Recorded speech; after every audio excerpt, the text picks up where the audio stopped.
Jesus entered the garden, we all know the story of his final moments that approached his betrayal, which in turn pushed him to his destiny and to our deliverance. Jesus entered the garden, and it was at the end of a long and difficult week. Have you ever had a long and a difficult week? Have you ever had a long and a difficult month? Well, can you just imagine Jesus and what he's about to be faced with? He enters the garden at the end of this difficult week, and Jesus was under the weight of his responsibility for the salvation of the whole world. So when they arrived at the garden, Jesus separated himself from larger groups of disciples to go to a place alone to seek strength in prayer. Why? Because Jesus was very aware of the needs and desires of the Father. He knew the importance of watching and praying. Jesus knew that his hour was approaching, but it was very difficult to get them to understand that it was approaching because they were not watchful. So he went off to pray because he knew that his final moment was approaching, his defining moment of his birth, the defining moment of him coming, which was to die for yours and my sins. It was almost here. So he went off to pray, separated himself from the disciples. And he said, I'm going to go to a place alone to pray. And Jesus then indicated that he would go forward to a place that he indicated as over there. Possibly pointing to it, he left them with a command. This is a command that he is still speaking to us today. Verse 36, he says, you stay here while I go over there. You stay here while I go over here. Somebody say, you stay here, while I go over there. Now, what Jesus was implying through this statement, he was saying that now, even though I'm away from you, that does not excuse you from accountability. He said, you stay here while I go over there. And while he went over there, he gave them specific instructions as to what they are to be doing while they were here. And he was over there. The command still stands. He's not here with us fleshly. He's not here with us in the natural, but the command still stands. You stay here while I go over there, which means that just because I'm gone, that does not mean that you can do what you want to do while I'm out of your presence. See, while he's over there and we're over here, we think that we can whoremonger and lie and cheat and steal because we can't touch him, because we can't feel him, because we can't smell him, because we don't see the blood, because we don't hear the crack of the whip, because we never saw the crown of thorns. We feel like that excuses us from accountability because he's over there and we are over here.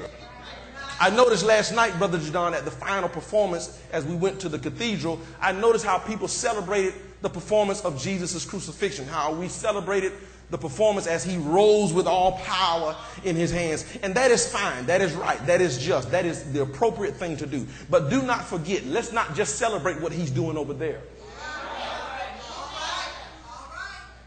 Let's not just get excited about what he did over there and forget that there's something that you're supposed to be doing over here. I know. See, we get excited about what he's done, what he's going to give us, what he's going to tell us, what he's going to come through for us. But we forget what we're supposed to be doing while we are over here. I can't touch him, but I know I got an accountability.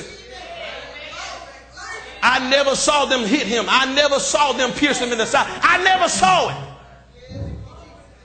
Because spiritually, as we perceive it now, it's over there. As I read the scriptures as a spiritual perception, as I read the scripture, it's over there. And I'm over here with nothing but faith. Nothing tangible. I can't feel it. I never had the experiences of the first century church. All I have is here and faith. And he says, when I return to the earth, will I find people doing what they were supposed to do while I was over there and they were over here? We have weakened the church. We have crippled the church. We have enabled the church. Because we don't preach accountability as to what we are supposed to be doing over here. Thank God for grace, but grace calls us for accountability. Thank God Jesus paid it all, but there should be a response to what he paid for. God is a smart investor, and when he puts something in, he expects something out. For God so loved the world that he placed his son in this earth, not expecting to get nothing in return, but he put something in, expecting to get something out. He said, I put my son over here so you can do something over there. He died on the cross over here so you can be speaking positive over there. He was spit in the face over here so you can stop doing all that ugly stuff over there. He was pierced in the side over here and beat over here so you can speak healing over there over your body. He put up with ridicule over here so you can go through something over there. Don't forget that the two connect each other. While I'm gone there, you do something here. He died over there, Brother Denon, so I'm going to do what I got to do over here. He taught it, he walked it, he performed it, he did it, he said it, he did everything that he needed to do. Now, what are you going to do while you over there at church? What are you going to do while you over there at your house, at the job, in the market, in the community, in the neighborhood? Now that he's over there, thank God, but what are you doing over here? So he says, you stay here. Wow, I go over there. You need a little more validity to it. Let me validate what I'm saying even further. The Bible goes on and he says that when Jesus went off and prayed and he came back, he found them sleeping. He found them sleeping, which means that he found them doing something that he did not expect them to be doing. He didn't come back and say, good job. He didn't come back and say, thank you. He didn't come back and say, I appreciate you. He came back and said, what are you doing? Sleeping. Which means, and it implies, that we were supposed to be, and they were supposed to be doing something while he was doing his part.